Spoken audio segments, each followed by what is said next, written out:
بسم الله الرحمن الرحیم. سلامونه دوستانو. زما درنی لیکچر موضوع چې دا بیا هم ماډیول 4 د هغې څلورم لیسنس چې دا querying with cross joins in self join ده. د دغه لیسنس objectives چې دي یا دغه لیسنس بشپړ کېدو څخه وروسته به ستاسو د cross join کارېدل باندې پوه شئ او داسې queries به هم ولیکئ چې هغه کې کراس جوین څخه ګټه پورته شوې وي. همدا ډول سیلف جوین په کارېدلو به هم پوه شئ او داسې کویریز به هم ولیکئ چې په هغې کې د سیلف جوین څخه ګټه پورته شوې وي. دوستانو په تیر لیکچرونو کې ستاسو د کارټیشنز پروډکټس په هکله زده کړه وکړه چې کارټیشنز پروډکټس چې ده هغه یو داسې سیټ ده چې د دوو ټیبلونو ضرب څخه وروسته رامنځته کیږي. یعنی کله چې مونږ کارټیشن پروډکټس د دوو سیټونو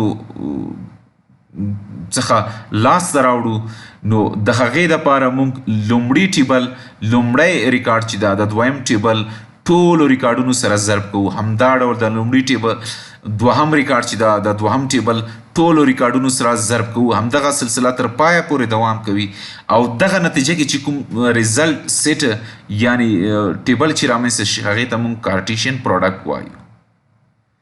او که چیرې موږ وغواړو چې قصداً کارټیشنز پروډکټس رامنځته کړو هغې دپاره موږ کراس جوین څخه ګټه پورته کوو. یعنی که چیرته موږ د دوه ټیبلونه د کراس جوین په مرسته موږ سره یو ځای کړو نو هغې په نتیجه کې موږ کارټیشن پروډکټ رامنځته شي.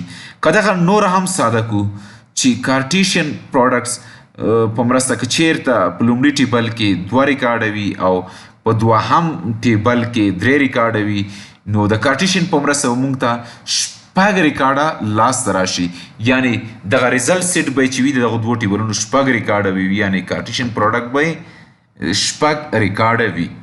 سینټیکس ته که موږ متوجه شو چې دوستانو د سینټیکس له مخې لومړی موږ سلیکټ کلاس لیکو هغې فرام کلاس څخه وروسته موږ لومړی ټیبل لیکو بیا هغې څخه وروسته کراس جوین لیکو او بیا ورپسې دوهم ټیبل لیکو. کله چې دغه ډول کویریز موږ رن کړو نو په نتیجه کې موږ ته به کارټیشن پروډکټس رامنځته شي. یعنی د ټیبل 1 هر ریکارډ به ټیبل 2 ټولو ریکارډونو سره ضرب کیږي او موږ ته به یو داسې نتیجه لاسته راځي. بیا هم وایم چې کارټیشنز پروډکټ چې دا په ریل انوایرمنټ کې دومره خاص ګټه نه ترې اخیستل کیږي یعنی چې دا کارېدل یې نه شتون سره برابر ده خو په ټیسټ انوایرمنټ کې دغه ډېر زیات کارېږي تر څو موږ سره زیاته ډیټا لاسته راشي. د کارټیشن پروډکټ رامنځته کېدو دپاره موږ ځو SQL سرور ته. دوستانو تاسو ګورئ چې زما سره دغه کویریز لیکل شوي ده او دغه کویریز لومړی ټیبلز امپلایز چې ده هغې ته ما یو الیاس ورکړی ده. که زه چیرته دغه لومړی ټیبل څخه ډیټا راواخلم ستاسو به ووینئ چې زما سره 9 ریکارډه دي.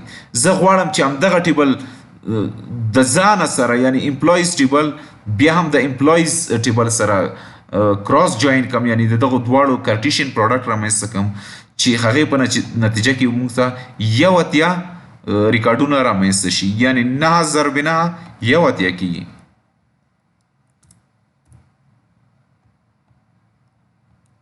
ایکزیکیوټ. تاسو ګورئ دوستانو چې دلته زما سره چې پخوا 9 ریکارډونه اوس 81 ریکارډونه رامنځته شول او دې ځای څخه هم ستاسو کتلی شئ چې زموږ سره 81 ریکارډونه رامنځته شول. دوستانو ستاسو باید دې شي ته متوجه اوسئ چې په کراس جوین کې چې دا آن برخه چې ده زموږ ته ضرورت نشته ده یعنی آن کلاس چې ده هغې ته ضرورت نشته ده ځکه چې موږ نه غواړو چې ډیټا فلټر شي او فلټر څخه وروسته موږ ته نتیجه راکړل شي. نو فلټریشن ته دلته هیڅ ضرورت نشته د دې دپاره موږ آن کلاس چې ده هیڅ نه لیکو. دوستانو دغه اوس موږ د نن ورځې لیکچر موضوع تر بل لیکچر پورې مو په لوی چیښتن سپارم. الله مو مل شه.